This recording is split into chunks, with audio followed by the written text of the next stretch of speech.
Well, it looks like our Seattle Socialist is in deep trouble. I've got a letter and some other stuff on it, so stick with me, folks, and we're going to talk about it in a minute.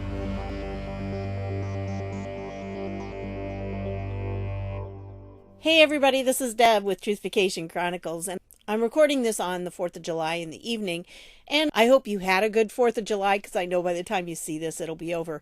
But, it was a nice time here. We had good weather, and I really didn't do a whole lot. So, isn't that what the 4th of July is for?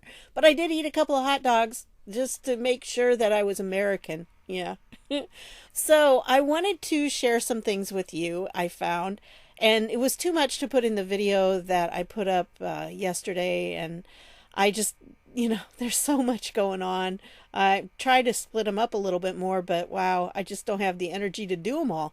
First of all, before I get into this stuff, I want to start out with this right here because I went in and I wanted to see the speech that Trump gave.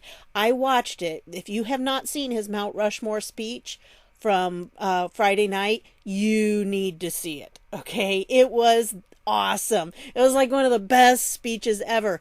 And then they had these glorious fireworks that they were beautiful, and the music and everything. It was so cool. I wish I could have been there. And I think the governor of South Dakota said that they had 7,500 people that actually were there, but they had 100,000 who wanted to be there. And so they had to kind of whittle down the list. I think that's the number she gave. I don't know. She just said them fast and I wasn't paying attention.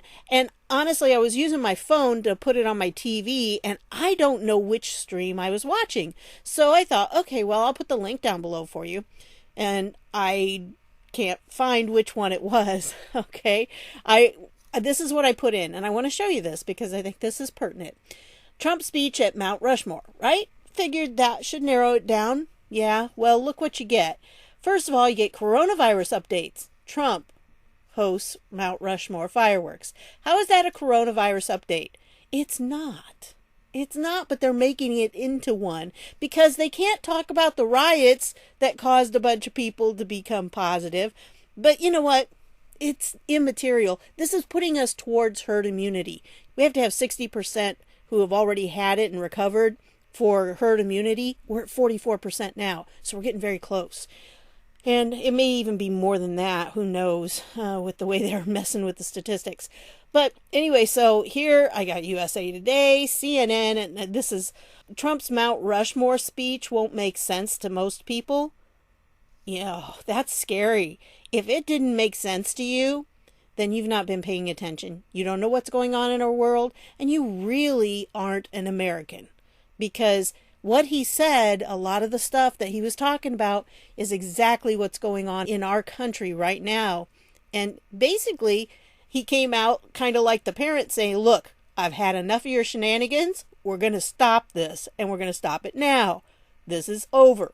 So that's pretty much what he was telling all these rioters and protesters, etc., etc. So anyway, I came down here, and it's just like, all of these are negative, or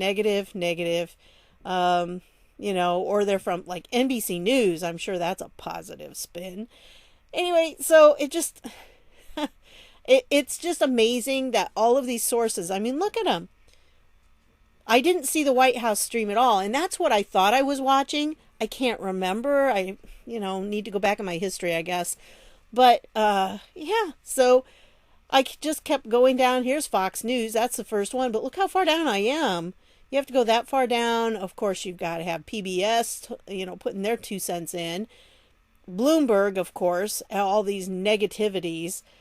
And CNN, Trump disregards public health warnings. Yeah, I wish you'd been that worried about all those protesters. But, oh no, can't do that. Maybe I should have said that in like Brian Stelter's voice. I can't do it as well as Mark Dice. But anyway, so I don't know which one I watched. I really don't. I have no idea.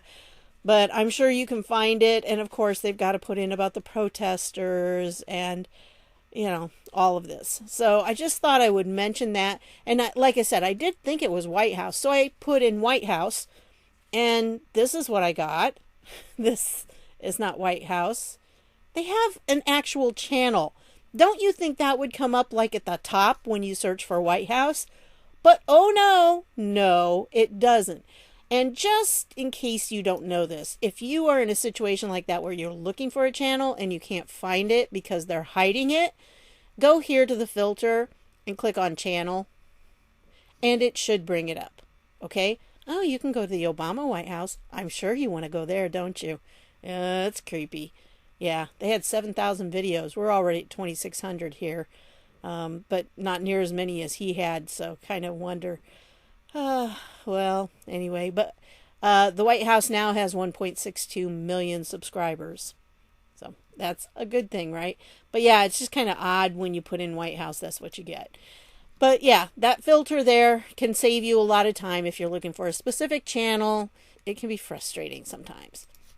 But anyway, let's go on to something that I wanted to share with you.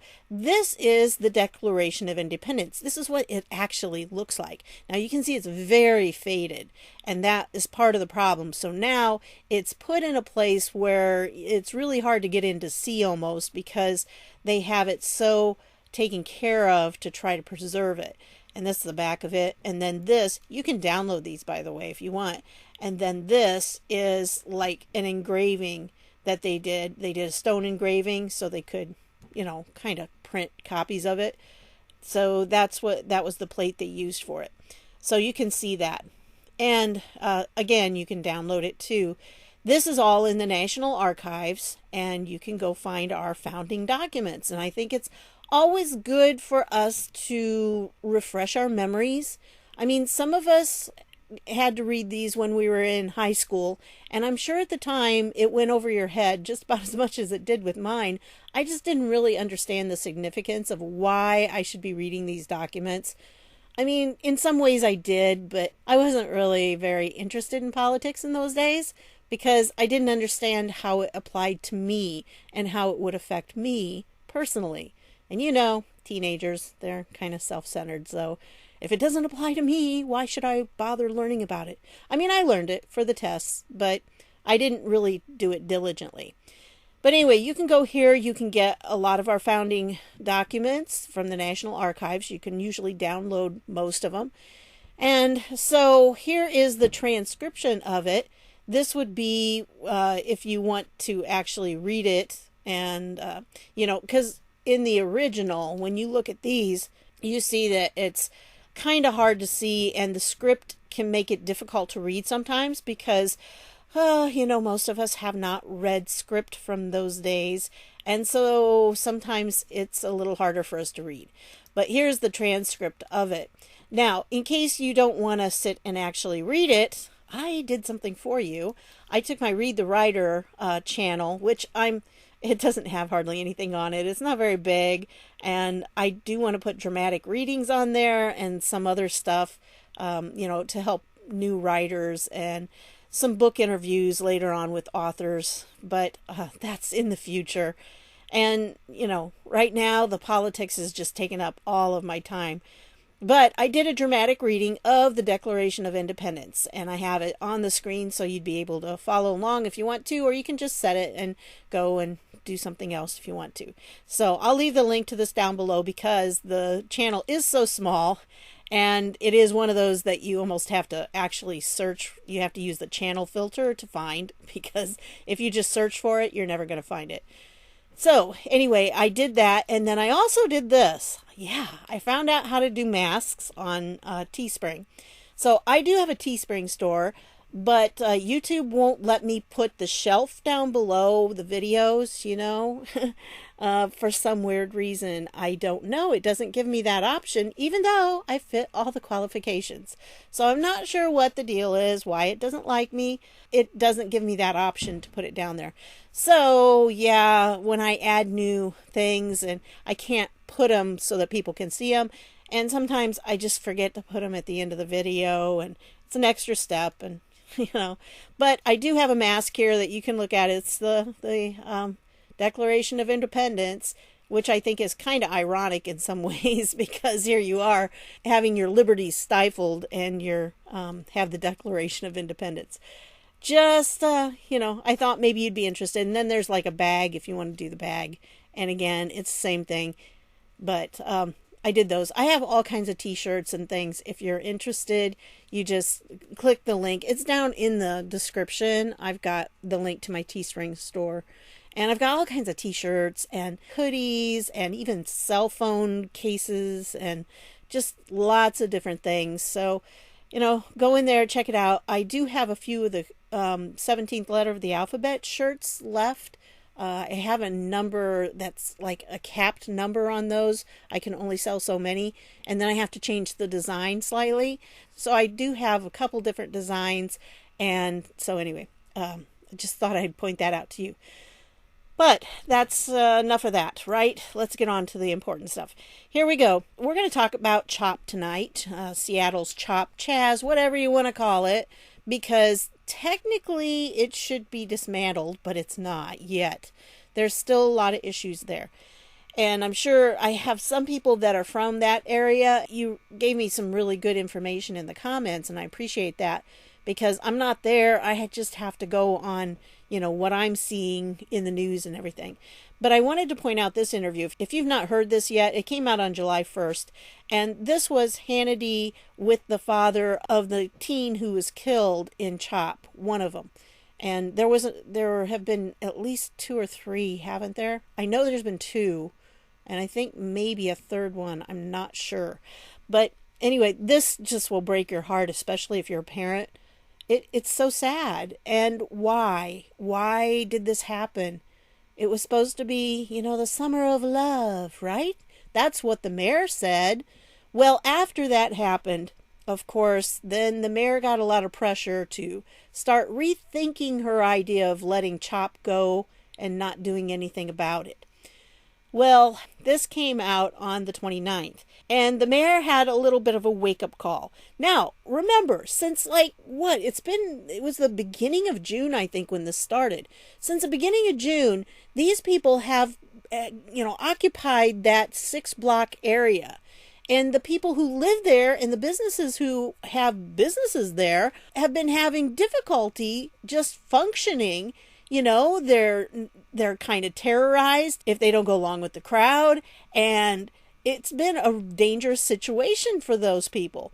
Well, Mayor Durkin didn't have a whole lot of sympathy for them until they showed up on her doorstep, and all of a sudden it's like, whoa, wait a minute.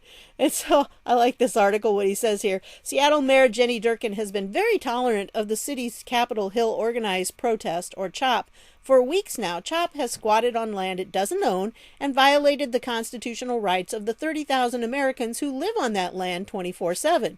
Durkan doesn't care. She called CHOP the summer of love shortly before it became a season of slaughter. 3 people have died in the CHOP, including a teenager this past weekend. Residents who did not choose to live in CHOP, they didn't cross its borders, CHOP's borders crossed them, now live in fear of Wokistan's thought police backed by the zone's armed warlord. Durkan has said that she would send in the city crews and police to dismantle CHOP, but so far she has not. CHOP, the segregationist, secessionist confederacy of woke campus radicals and others, remains. But it seems that even a mass squatting protest that makes national headlines, mostly detrimental to whatever cause they're pushing, has not attracted enough attention. Earlier today, CHOP took its protest straight to the mayor's house. The Blaze reports Mayor Durkan was upset. Durkan released a statement expressing her anger at the protests. She was especially upset that Seattle City Council member, Kshama Sawant, and somebody told me how to say that, and I'm sorry, I don't remember what you said. But anyway, that's how I'm going to say her name, had joined the protesters at her home. This Kshama Sawant has been right there with them. She's part of them, and she has been helping them. And her two little organizations, 15 Now and the Socialist Alternative that we discussed in a previous video. So Mayor Durkan and her family are in the state program to keep their address confidential because of the death threats mostly related to her work as Seattle's U.S. Attorney under President Obama. Instead of working to make true change, Councilmember Sawant continues to choose political stunts, read the statement from her office. And we're going to actually see a letter she sent to the council. Tonight she did so without regard for the safety of the mayor and her family. The mayor was not even home. She was working at City Hall. Seattle can and should peacefully demonstrate, but should not put families and children at risk. So it's fine with Mayor Durkin if you are subjected to threats and have your free speech and other constitutional rights violated for days and weeks on end. She has allowed this condition to fester for thousands of Seattle residents, but show up to protest on her doorstep? That's going too far. I thought that was a pretty funny article. And then there's a follow-up, this one right here, that came out on the 30th. Seattle mayor moves to expel wacky socialist councilwoman who led protests to her house. I like the way they put that. Wacky socialist councilwoman. I think she probably is, too. I've been hearing some more things about her, so, yeah, it seems that she's had quite a bit of reputation there. When we last heard from Mayor Jenny Durkan, she was making a spectacular mess out of the Antifa squatters village and murder factory on Seattle's Capitol Hill. Durkin is being sued by people who live and work on Capitol Hill. She should be. Where she allowed the violent and murderous Antifa and Marxist Black Lives Matter squatters to set up their tent, complete with its own gun-running warlord and shooting gallery. Both kinds. At one point, Durkin blithely enthused on CNN that the squatters' village, now called CHOP, would be a summer of love situation. That was a groovy idea, man, until they came to her house. So anyway, of course she was angry about this, not happy. So what does she do? This is so funny. Jenny Durkin is asking City Council to remove Kshama Sawant from office because of her roles in the protests against Durkin and her violent police force. The change in posture from the city and police department in the past few days has been noticeable. They're out for revenge. See, this is the problem. When you work with people that are dirty, they turn around and stab you in the back if you do something against them. So, should she be surprised? No, this is what happens, Jenny. So, anyway, she sent a letter, okay? Now, this right here actually has them, but they're small and it's harder to see. So, I brought them up this way so you could see it better. Okay, this is from the mayor's office, okay? City of Seattle, mayor. And they sent this as an email on June 30th. She sent it to the council president. And here's what she has to say. The city's residents and businesses expect us to work on many important issues together, including unprecedented challenges, such as a global pandemic that is worsening in our city, an economic downturn that could become the worst economic event in our city's history, and a civil rights movement in our streets. The public deserves to see their government working together to resolve differences and face these challenges. Well, it wouldn't be so bad if, you weren't strangling your people and keeping them hostage to this CHOP. Anyway, pardon me if you hear some fireworks in the background because, yeah, I got a neighbor that's setting some off, so I don't know if you'll be able to hear or not. Maybe not. As leaders of the city, it is incumbent upon all of us to bring people together in one of the city's most challenging times. However, I have deep concerns about the continued actions of a council member that I am requesting that you and the council exercise your duties as described below. Okay, remember, this has taken her a month to get to this point.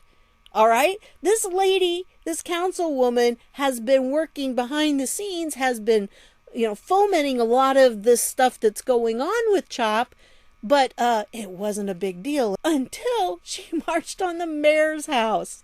So then, all of a sudden, it's a big deal, and I want her out.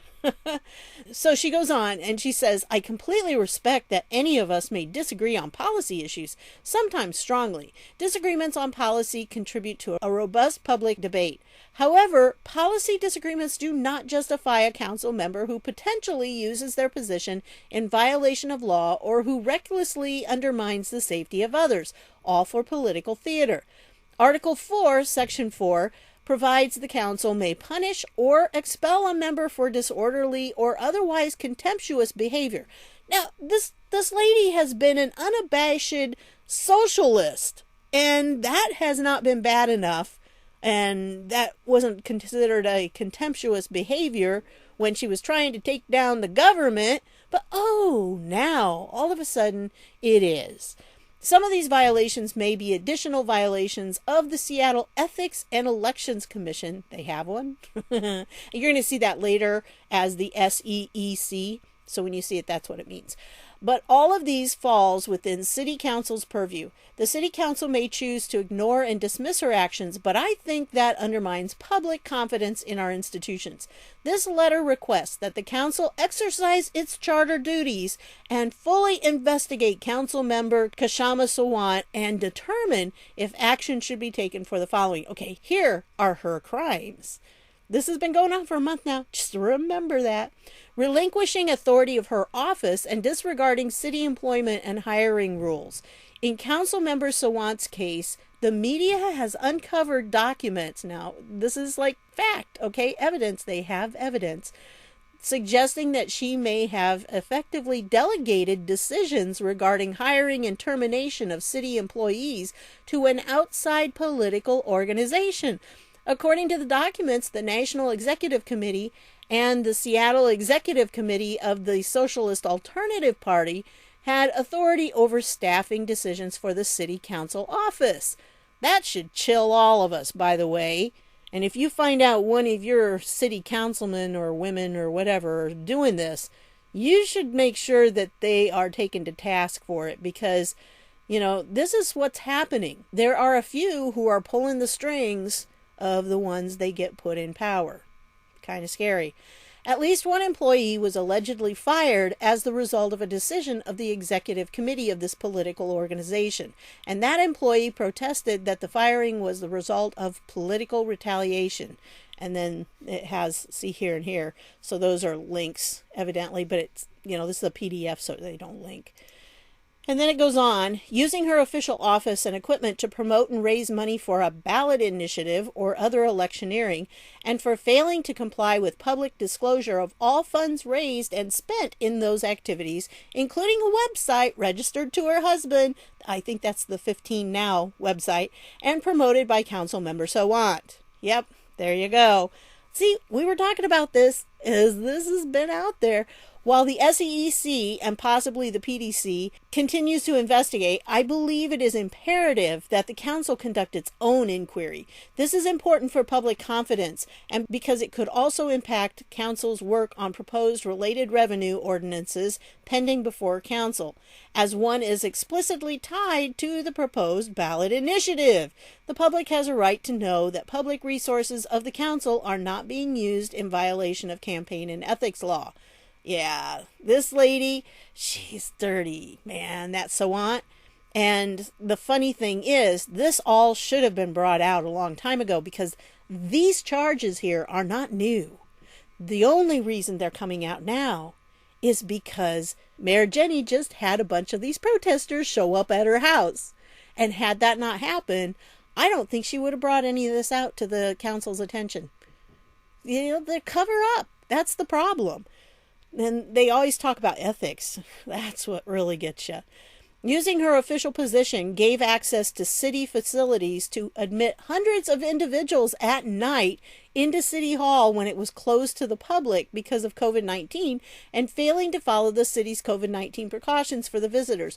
Oh, all of a sudden now COVID comes up because it's useful. So, yeah. But, yeah, she's the one. They showed that they had a protest inside City Hall. Nobody's been asking how did they get in there, but evidently Kshama Sawant is the one who put them in there. Yeah, she let them in. Her actions put the safety of individuals and city workers at risk, and it led to janitorial staff making complaints about the incident because of safety concerns. Now, that one I think was more recent. But this stuff up here, this one and the other one, that was not recent. That's been going on. And so, yeah, I'm sure it's continuing, but it didn't just happen like all these other charges. Using her official position and possibly staff to encourage attendance, I think that's supposed to be ANCE instead of ANTS, at a rally she led on June 28, 2020 to illegally occupy city property. She's the one that had the rally. I mean, It was her rally. This is just so wrong. The East Precinct, at a time the city has been trying to de-escalate the situation and ask individuals to depart because of violence in the area. Days earlier, members of the Black community had asked that this facility be restored as an active police facility, particularly in light of the fact it was created at the request of the Black community by actions of former council member Sam Smith to serve the Central District. We have had a series of devastating gun violence around this location, including early yesterday morning on Capitol Hill. Okay, so, see, she knew things weren't going well. But she's still doing this Pollyanna, let's make it sound like a summer of love type thing because she didn't want to stop them. Using her official position to lead a march to my home. See, this is where it really gets to it because this was the key. This was the trigger that made everything else happen. Despite the fact that it was publicly known I was not there, and she and organizers knew that my address was protected under the state confidentiality program because of threats against me due largely to my work as U.S. attorney. I guess she prosecuted like mob people and stuff like that. All of us have joined hundreds of demonstrations across the city, but Councilmember Sawant and her followers chose to do so with reckless disregard of the safety of my family and children. What would you think if you're one of the people that's been living in the chop blocks for all this time? For a month. It was like a month. What would you think when you saw that statement? Oh, it was okay when it was the safety of my family and my children, but turn the tables, and guess what? All of a sudden, something's got to be done about it. In addition, during and after Councilmember Sawant's speech at that rally, her followers vandalized my home by spray painting obscenities. And so, again, here we are. The situation is it's okay to spray paint other people's property, but it's not okay to spray paint mine. Yeah. So she says, we have much to do together. I appreciate all you have done on that front as council president, and I remain committed to continuing to work productively with you and council. Yeah. She just wants revenge. Well, anyway, here's some pictures that went with it. This was evidently the flyer that was sent out by Sawant, or at least by her office or someone, with her approval, because they were calling for this. Please bring any camping supplies with you and be ready to collaborate towards creating a safe camping occupying experience. And so, yeah, that was a flyer that was sent out. And then you had the bad language, which I'm sure you know what it was. And anyway, so just kind of ironic, I think, that it was okay to paint all that stuff on city property, but don't do it to her own. So, just to give you a little bit of an overview, the City Hall protest took place down here, the mayor protest was up here, and then here was where the Capitol Hill stuff was. This particular video was talking about they're still trying to dismantle it. This was on July 2nd, and they had made 44 arrests at that time, so probably more coming along the way. But when you watch this, what I find really incredible is that they don't hardly mention at all any of the shootings or the people who died there because it was occupied and the police couldn't get in. They're just bypassing it. They're totally ignoring that those things happen. And I think that's just abominable. So glad I don't live there. Maybe if you live in that area, there's another station that gave it a fairer coverage. I don't know. This is the only one that I saw come up in my feed, and I thought, well, okay, I'll see what it says. But yeah, it's just kind of crazy that it doesn't seem like they're doing much about it. Well, this is the type of cleanup that they're doing. Now, I've got a question. These people that I saw doing a lot of the protesting, most of them did not look like really buff people. And so how did they get those cement, barriers? How did they get all those moved in the first place? They're using loaders and they're using, these different hefty vehicles to pull those. How did the protesters get them moved? That's just something I have a question for. I'll just show you a little bit of this. This is like an hour and a half long. Well, an hour long. So I'm not going to show all of it to you, obviously. But yeah, the police were in abundance, as you can see. And they've got some vehicles here, all right? That's not just a little vehicle. These are some of the military things that I think they were given. So, yeah. And they're starting to clear it out. But there's still a lot of protesters, and there's still people that they haven't gotten taken care of. Now, again, this was on, where is it? Doesn't have the date. Okay, missing the date on it. So, missing the date. Don't know when that was. Yeah, kind of odd that it doesn't have a date. And it's very interesting to see the comments are turned off. There's a lot of videos lately where the comments are being turned off. Just think that's interesting too. But anyway, so that's what's going on with CHOP. It's still being dismantled as far as I know. There are still some people there. I think they probably had some protests for the 4th of July. I don't know though. So, and I want to thank all of you who gave me the full story on this girl. Here is, the Gateway Pundit article on it. So yeah, I understand now. But I wasn't too far off the mark and I didn't even know, right? So I said that she's blaming us for things she did, and I was right on that. Well, anyway, I wanted to show you this because Chris Cuomo, just open mouth, insert foot. So again, he basically told Americans, you don't need God. You don't need any higher power or anything like that. Here it is, folks. This is CNN, and it came from this tweet right here. So I'll just play it. If you believe in one another, and if you do the right thing for yourself and your community, things will get better in this country. You don't need help from above. It's within us. CNN tonight. Yeah, it's within us. Okay, I got news for you, folks. And this is a foundational belief of mine. I do believe the Bible. And I believe that in the Bible, it says that we have a heart that tends toward evil. And especially in Genesis 6, it was talking about how every inclination of people's hearts were for evil. Now, I don't think it's quite every inclination, but I do think that you can't really say that we're basically good, because if we're basically good, we don't need a savior. And that's where I have a little bit of difference with some people that are talking now, because I do think that there are a lot of good people trying to live good lives. And I know there's a lot of Christians who are, doing good things too. But basically, you don't have to teach a little kid to be bad. They do it automatically. And it's human nature to be very selfish. And when you have a bunch of selfish people trying to do something, it's not going to turn out good. So that's the deal. When he's saying all this, he's talking about being good people. And that's all you need to do. It takes more than that. It really does. It takes a selflessness that I just don't see the liberals having right now. That they're pretty much, I want what I want when I want it. And if you don't give it to me, what's going to happen? I'm going to stab you like this lady. That's what they say. Because you're not doing things the way I want you to do them.